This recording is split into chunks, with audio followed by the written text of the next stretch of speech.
Hace unos años, en una reunión en Bruselas, eh, con el profesor Rojo, que también es académico de aquí, sobre quimioresistencia, eh, el representante danés nos habló de la resistencia a los antihelmínticos de Iostrongylus rubidus, un nematodo parásito de los cerdos, y empezó su conferencia diciendo "The King of the World", el cerdo, el rey del mundo. Efectivamente, el 40% de la carne que se consume en el mundo es, al menos, de origen porcino.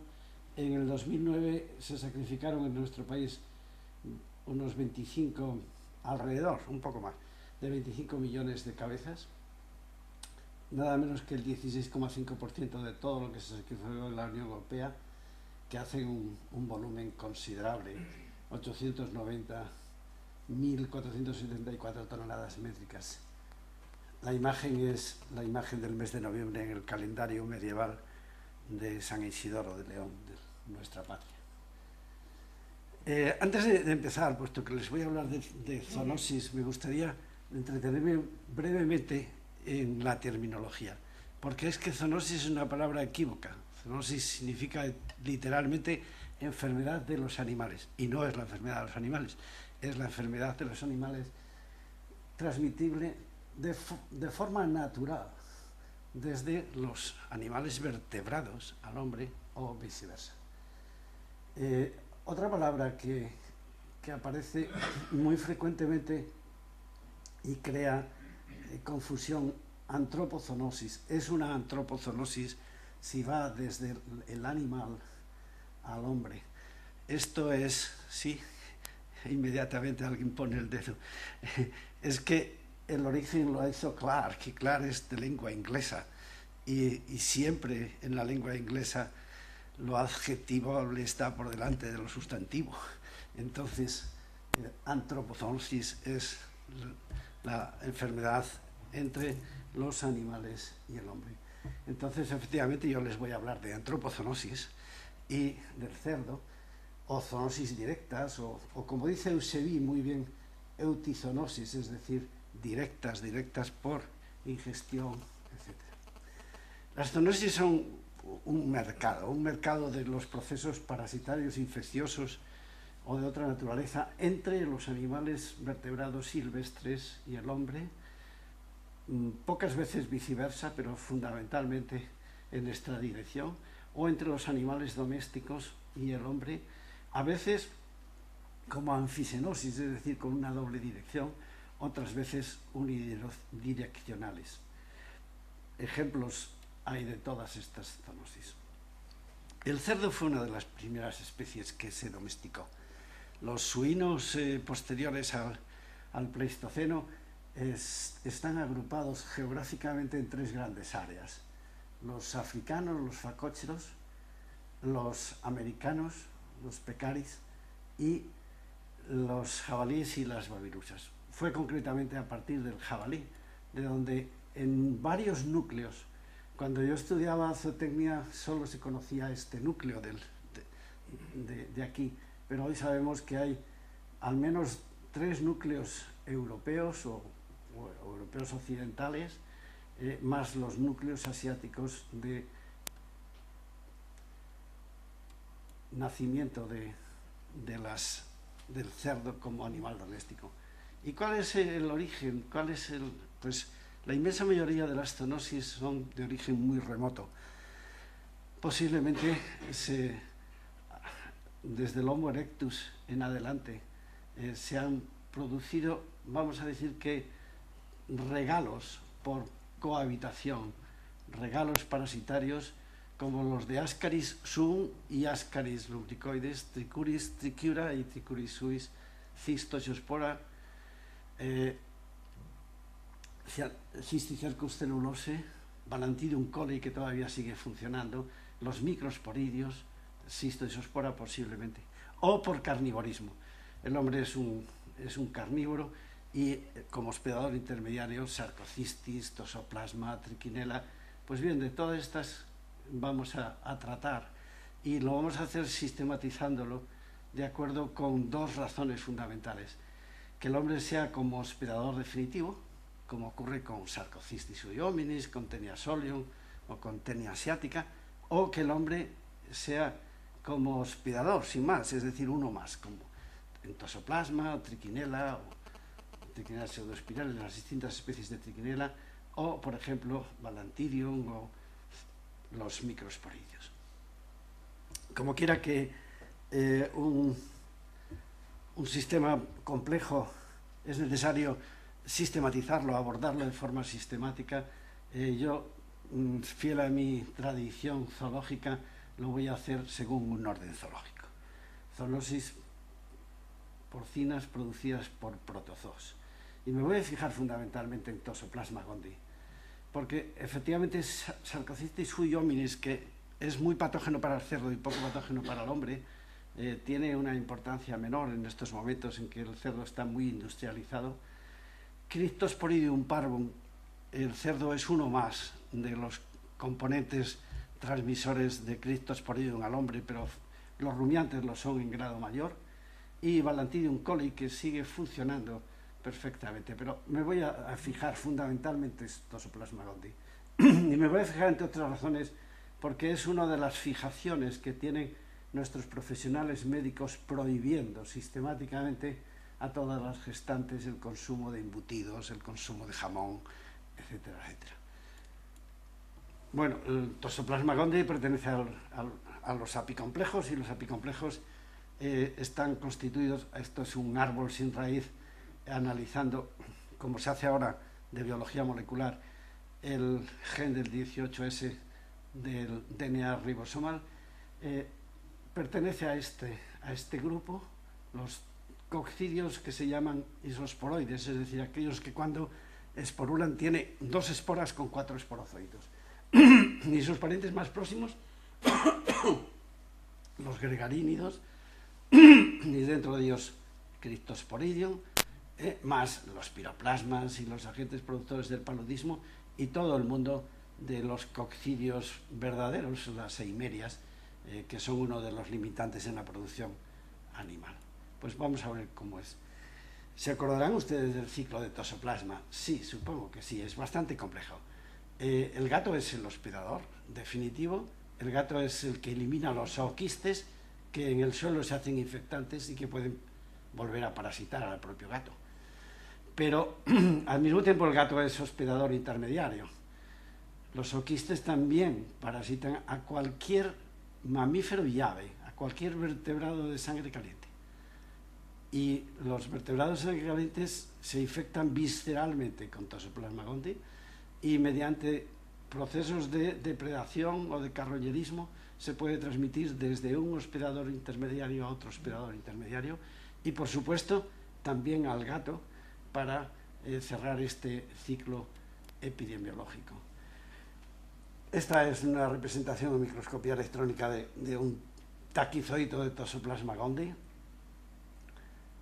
con su apicoplasto, que es un orgánulo próximo a la mitocondria, que denuncia que estos protozoos proceden de unos antiguos protozoos que esclavizaron un alga roja para hacerse con su cloroplasto, y solamente queda de ese esclavismo precisamente el residuo del cloroplasto llamado apicoplasto. Gracias a eso el metabolismo de estos apicomplejos es muy particular, y gracias a eso disponemos de unos magníficos medios terapéuticos, puesto que esto es una diana parasitológica. Bueno, en las fases, esta es la fase aguda, la multiplicación por endopoligenia, estos son los taquizoitos. Esta es la fase crónica, la multiplicación por endodiogenia y la formación de los quistes tisulares. Miren ustedes, aquí está teñido el apicoplasto, y esto son unas células de cultivo, GELA, en el cual se ve esa colonia terminal con taquizoitos, o esos taquizoitos ahí formando como esta especie de pétalos de una rosa, o quistes cerebrales teñidos con un fluorocromo de cerebro de los animales. ¿Cuál es el papel del gato? Nos interesa porque nos vamos a fijar luego en el cerdo, papel del gato, pues es el hospedador definitivo, es decir, es el cual se cumple el ciclo intestinal. El ciclo intestinal es un ciclo cociliano y termina produciendo ooquistes, es decir, es una sucesión de esquizogonias, gamogonia y formación de esporas, esporogonia. Pero además es hospedador intermediario y en él sufren las vísceras primero una toxoplasmosis aguda con taquizoides y después una toxoplasmosis crónica con bradicitos. Y lo más importante de todos es el lugar donde hibridan las genovariedades de Toxoplasma gondii. Y esto es fundamentalísimo porque hoy sabemos por biología molecular que existen fundamentalmente 3 clones. En Norteamérica y en Europa, 3 clones.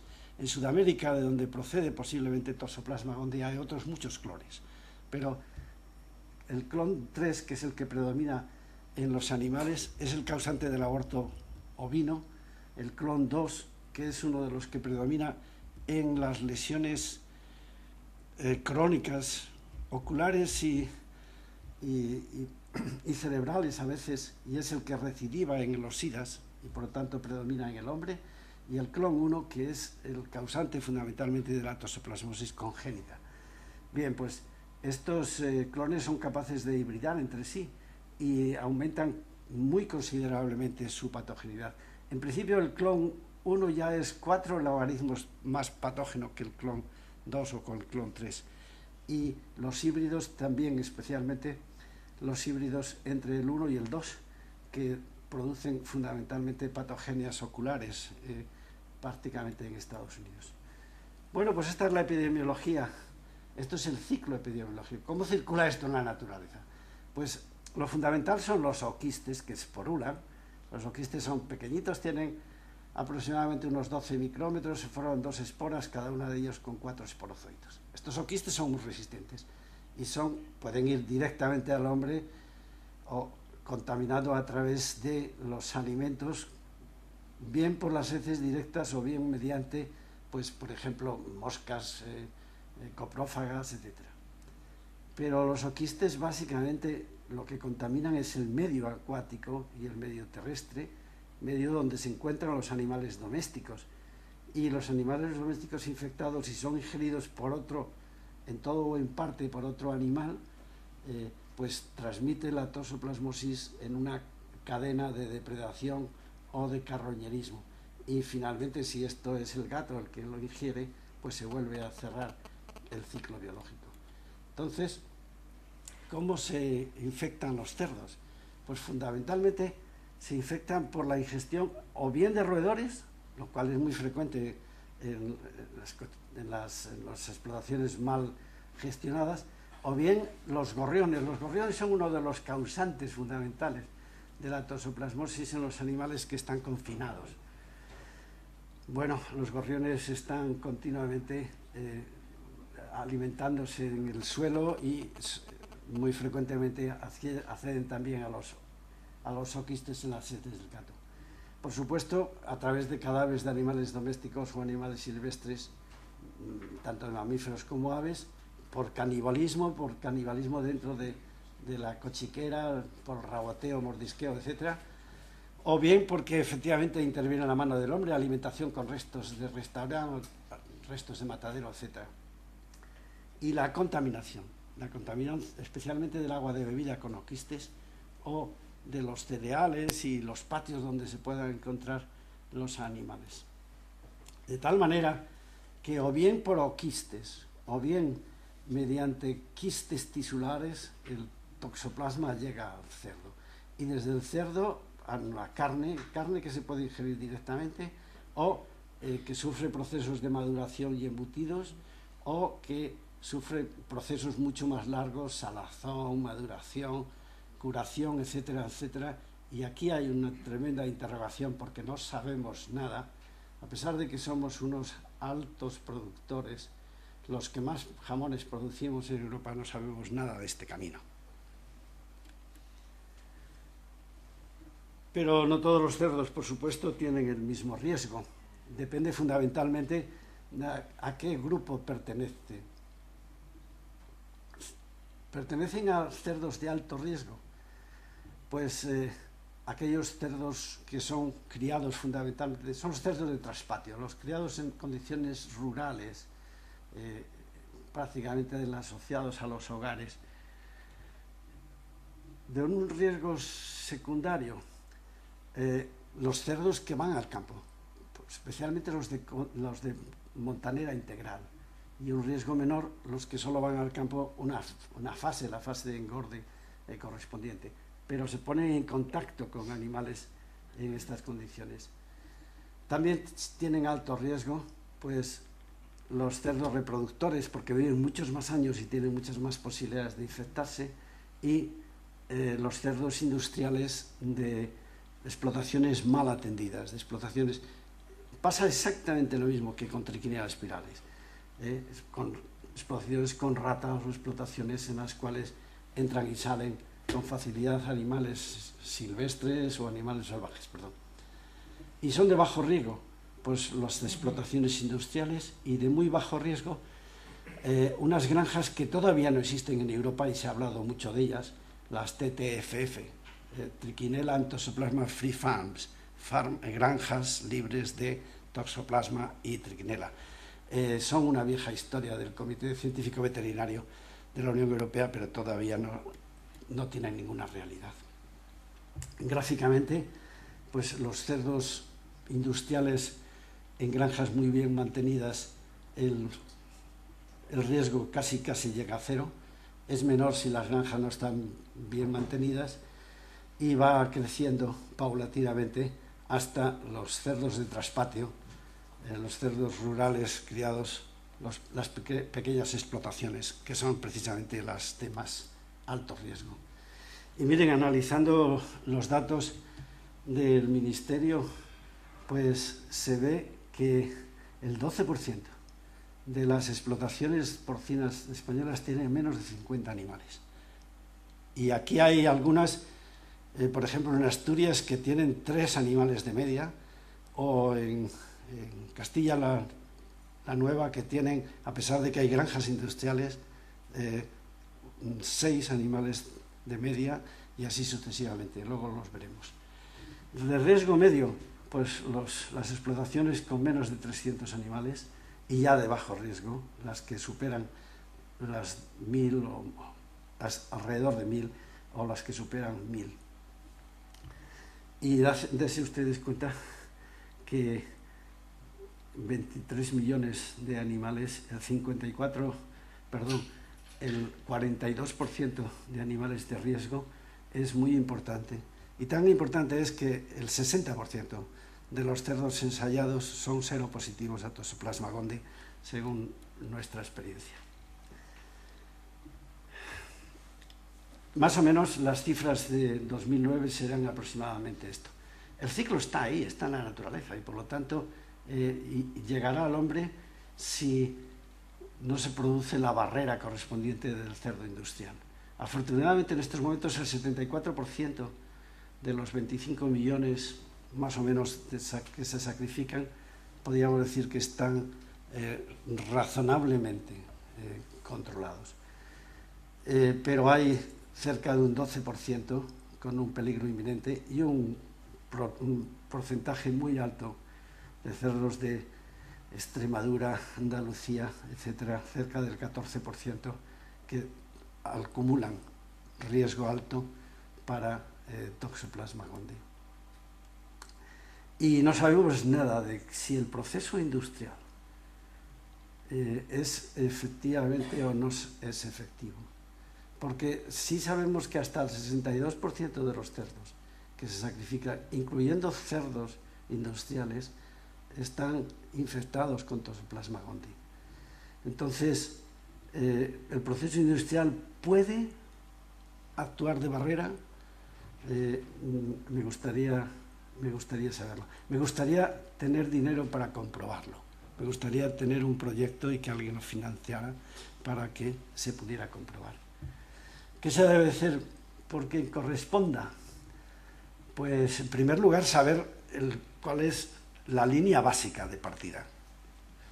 Efectivamente, hay que saber, mediante una técnica muy sencilla, los norteamericanos la han hecho, han escogido aglutinación directa y funciona perfectamente y es muy sencilla y la puede hacer cualquier técnico, no necesitamos un veterinario para hacerla, saber el nivel de cero prevalencia, primero.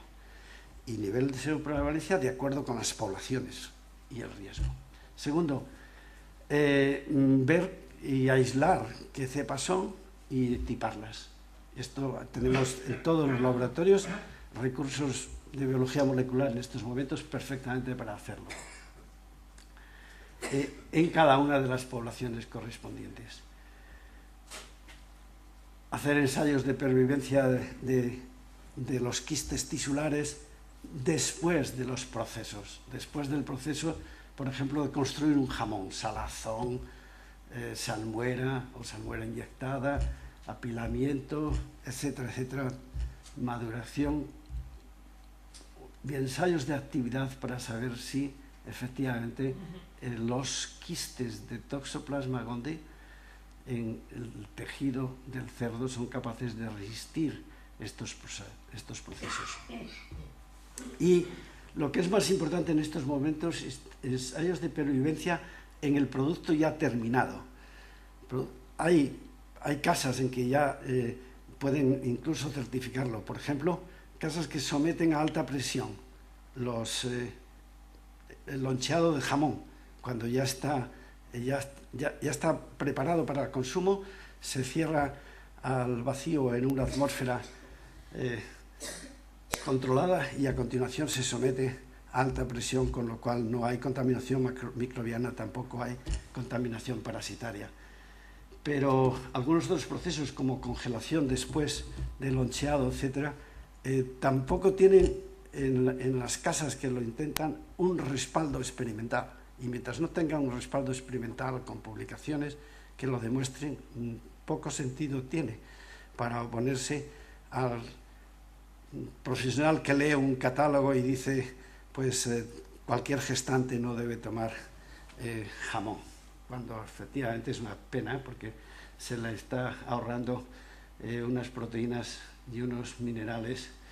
Bueno, y homologación de proveedores, por supuesto. Las grandes industrias tienen que, de alguna manera, procurar que existan las medidas de control en las granjas, que la alimentación sea siempre con precios comerciales controlados, que haya una exclusión de gatos, perros y aves, que haya una exclusión de roedores, que haya un control mecánico o exclusivamente con cebos, pero sin gatos,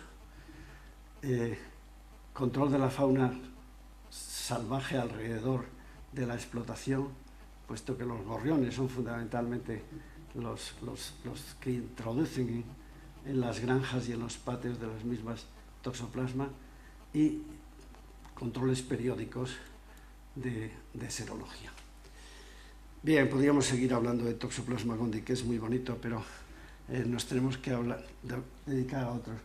No vamos a decir nada de Sarcocistis, es un ciclo biológico. Nos vamos a pasar a las zoologías debidas a mitos. Teniasolium, Tenia asiática, Teniasolium cysticercus cellulose, Tenia asiática, las especies de Triquina, Ascarisum, Trichuris suis, pero bueno, vamos un poco más deprisa. Un cestodo, Teniasolium, es un ciclo que tiene estas 4 fases. El huevo, que sale en los proglotis, la larva, que es la que eclosiona del huevo y atraviesa la pared intestinal y normalmente también los tejidos hepáticos para localizarse en las fascias musculares, en el cerebro, etcétera, etcétera. Esta larva que se transforma en el metacéstodo, que es el cisticerco, y cuando se ingiere el cisticerco se alcanza la tenia adulta. Y el hombre es hospedador intermediario y hospedador definitivo de Teniasolium. Teniasolium tiene una historia filogenética fantástica. Es el pariente más próximo de Teniasolium, sabemos hoy, que es una tenia que se llama Tenia IAN, de la hiena cocruta. Y es un pariente tan cercano, que tiene, por supuesto, es diferencia específica, pero muy próxima, pertenece al mismo género. Los homínimos primitivos y las hienas fueron compañeros carroñeando, y ambas disfrutan de un mismo hospedador, que es hospedador definitivo y hospedador intermediario simultáneamente. En el hombre, porque fundamentalmente en la hominización, por eso acabo de pasar una diapositiva en la cual se veía el árbol filogenético de evolución humana, en el hombre porque posiblemente, no muy posiblemente, con seguridad, Homo habilis convivió un tiempo suficientemente amplio con Australopithecus, especialmente con Australopithecus robustus, un buen hospedador intermediario para un cazador Homo habilis. En Old Dubai se ha encontrado, juntamente con los restos fosilizados de Australopithecus robustus, las herramientas fabricadas por alguien, Homo habilis, herramientas líticas que fabricó en aquel momento para consumir aquel. Después, Homo erectus, está perfectamente demostrado que practicaba canibalismo cerebral. Los cráneos que se encontraron en Tubuchen, cerca de Pekín, todos tenían una fractura específica para poder chupar los sesos del enemigo, lugar donde están los cisticercos perfectamente. Por eso todavía hoy es Taenia solium. El hombre es el único hospedador definitivo, y el hombre también es el hospedador intermediario, y sus animales acompañantes. Y el cerdo es el gran acompañante. El cerdo se domestica aproximadamente 7.500 años, hace 7.500 años aproximadamente. Entonces, acompaña la hominización, acompaña el proceso final de la hominización, y es coprófago. Pues le hemos hecho un buen regalo con Cysticercus cellulose, y él a su vez nos lo devuelve como Taenia solium. Bueno, Proglottis, Taenia solium, Taenia saginata, Cysticercos. Ya cuando venía para acá, vi en internet esta imagen tan bonita y no me resisto a copiársela. Efectivamente, el cerdo se infecta con las heces humanas, y el cisticerco va a producir la tenia adulta en el hombre. Pero la contaminación ambiental, la contaminación mano-boca, la contaminación del que maneja alimentos, hace que huevos de Taenia solium lleguen a la alimentación, y esto termina produciendo neurocisticercosis, cisticercosis en términos generales. Les copio este párrafo. Hasta hace aproximadamente 15 años, todas las neurocisticercosis que se veían en nuestro país eran a personas de alrededor de 60 años, porque hacía todo este tiempo que prácticamente había desaparecido, especialmente la emigración desde el campo a las ciudades, y por el abandono fundamentalmente de la cría doméstica de cerdos, la cisticercosis. Pero la emigración de Hispanoamérica ha vuelto a traer la cisticercosis de una forma tremenda. Todos los casos de neurocisticercosis, yo tengo un hijo, el mayor, que es neurólogo, son fundamentalmente de hispanoamericanos. Pues sí, la Taenia solium podía estar volviendo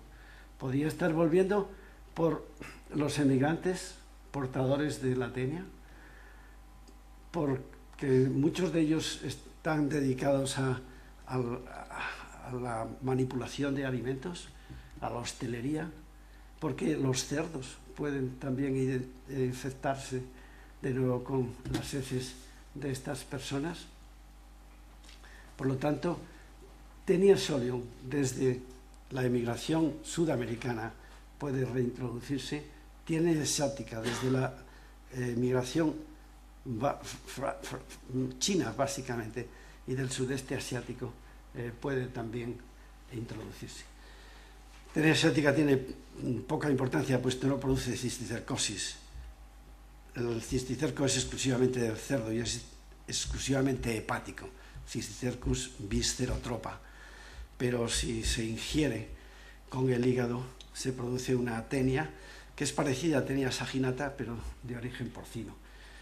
Es dudoso que haya diagnósticos en nuestro país, pero sí hay diagnósticos de matadero de cisticercosis hepática porcina, y por lo tanto ahí queda el problema. Ya para terminar les voy a hablar de trichinella.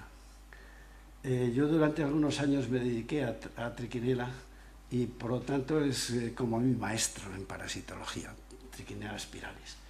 Esto es un adulto entre las vellosidades intestinales, esto es un macho adulto, es el extremo caudal. Esta es la hembra pariendo los embriones que son depositados directamente en el espesor de la vellosidad intestinal e ingresan de este modo en el vaso linfático o en el vaso hemático.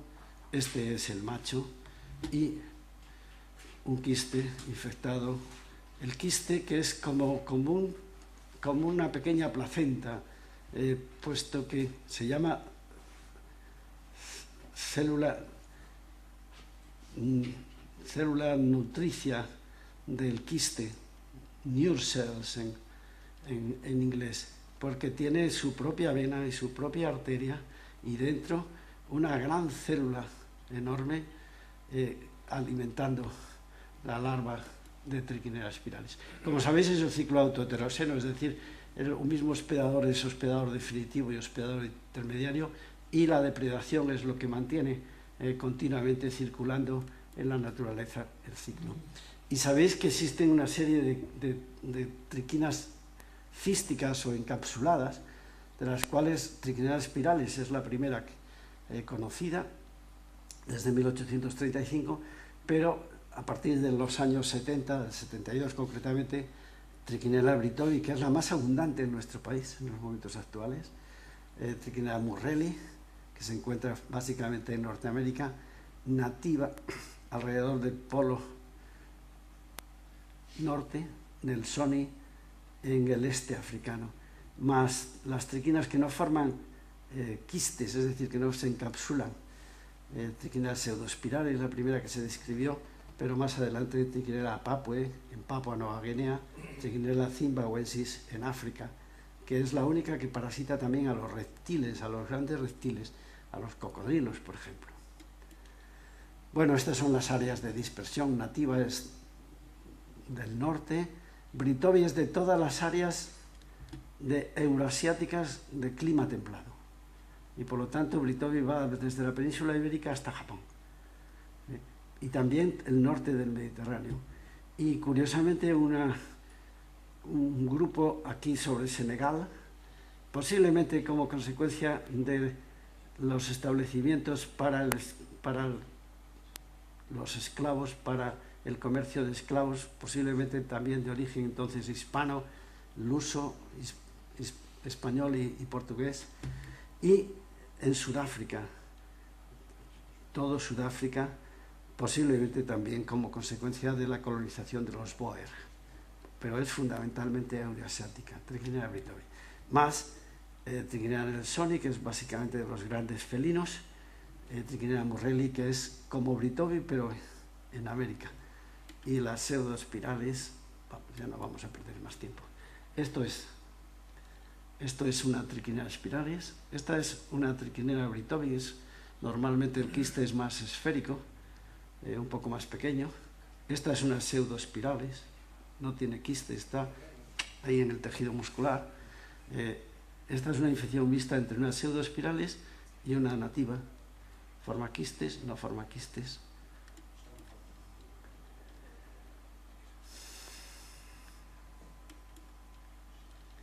En nuestro país, tradicionalmente y hasta hace pocos años, funcionaban dos grandes ciclos epidemiológicos.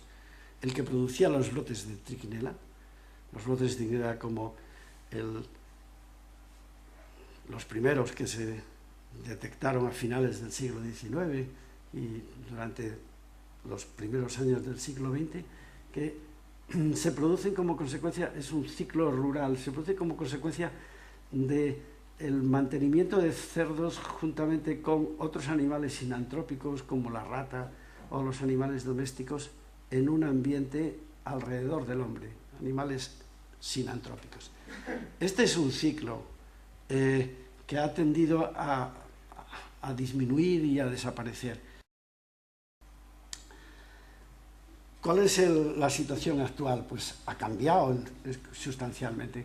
Ha aumentado poderosamente el ciclo silvestre, tanto de Trichinella britovi, que es la típica del ciclo silvestre de nuestro país, como de Trichinella spiralis.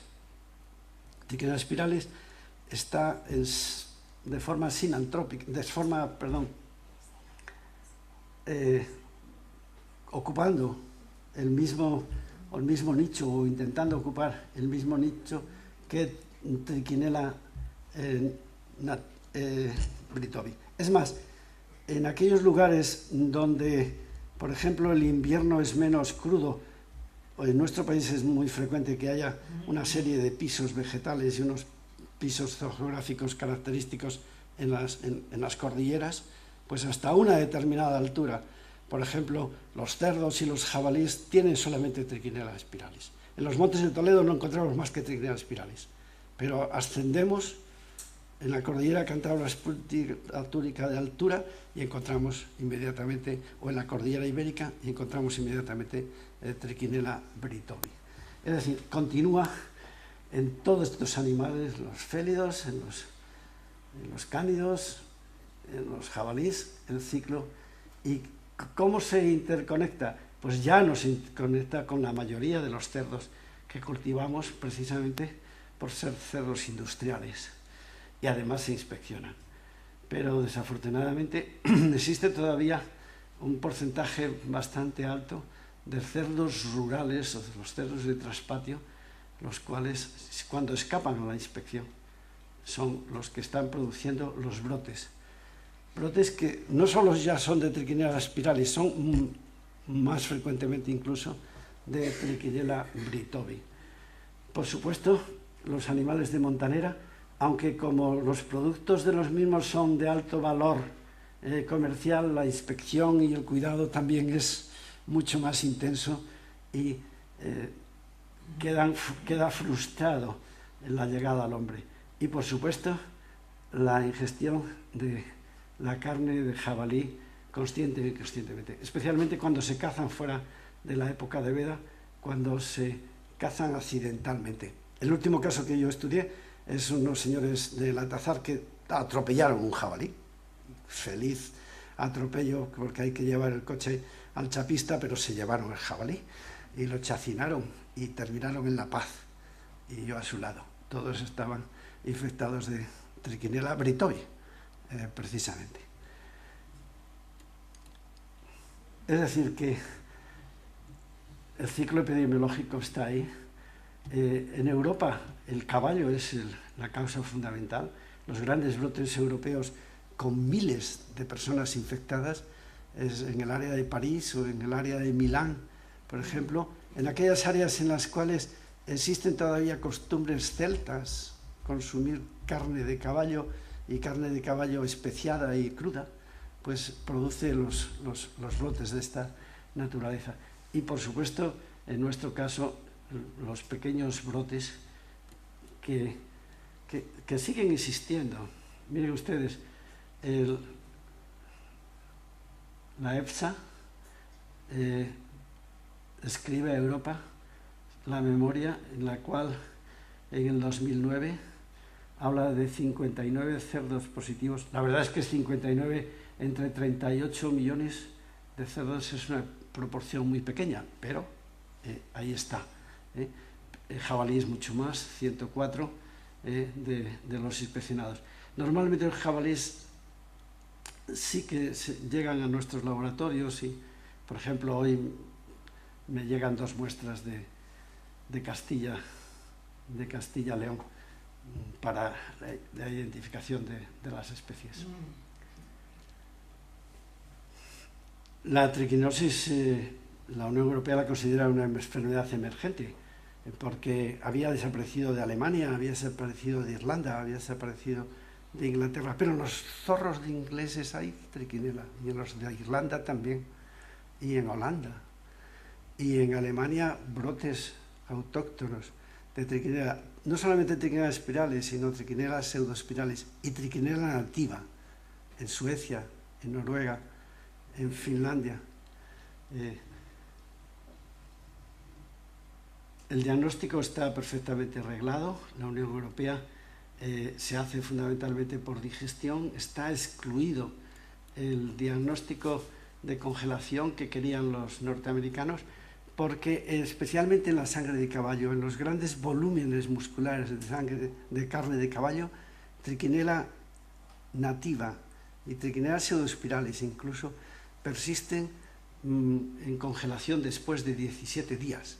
Y por lo tanto no sirve la congelación, solo la digestión por lotes, que no es demasiado cara si efectivamente se hace sistematizada. Y hay unas tendencias, por esa razón se la considera una enfermedad emergente, porque en Europa cada vez hay menos granjas y más grandes, y menos mataderos también cada vez más grandes. Esto es muy positivo para luchar contra las zoonosis, pero no es tan positivo que aumenta el número de explotaciones pequeñas, abiertas porque son ecológicas, abiertas porque son de razas muy particulares, la de Córcega, por ejemplo, nuestros ibéricos, lo cual indudablemente es un riesgo. Y porque persiste en nuestro país todavía un minifundio de explotaciones. Miren Galicia, miren el número de animales que hay, el número de animales que hay, 1,5 millones, y el número de explotaciones. Pero aunque haya pocos en Asturias, pocos animales, el número de explotaciones es muy alto, y así sucesivamente. Entonces, fíjense ustedes en esto. Todavía en Asturias hay de media, y piensen ustedes que hay también granjas con explotaciones muy grandes, en Avilés, por ejemplo, 3,3 animales por explotación. Esos son animales de alto riesgo para toxoplasma, para triquinela. Y en Castilla-La Mancha, 6,3 animales. Y no es despreciable la cantidad, 1.396.000. Y en Cantabria, pocos animales, pero pocas explotaciones, o en el País Vasco, o en Canarias, son las líneas rojas de la alta o alto o muy alto riesgo de triquinelosis. Y los cerros ibéricos predominantes en Andalucía y Extremadura, y ya en grado menor las explotaciones de algunas áreas, especialmente de Castilla y León, particularmente Segovia, Valladolid, y menos todavía en Navarra, sucesivamente menos en Cataluña. En Cataluña es engañoso porque hay grandes explotaciones, pero también hay muy pequeñas explotaciones familiares. En la Comunidad Valenciana, fundamentalmente industrial, en Aragón, que es la más industrializada de todas las regiones en la producción porcina, o en Murcia, puesto que allí está el Pozo y todos los que le acompañan. Y bueno, si llegaron ustedes aquí, muchas gracias.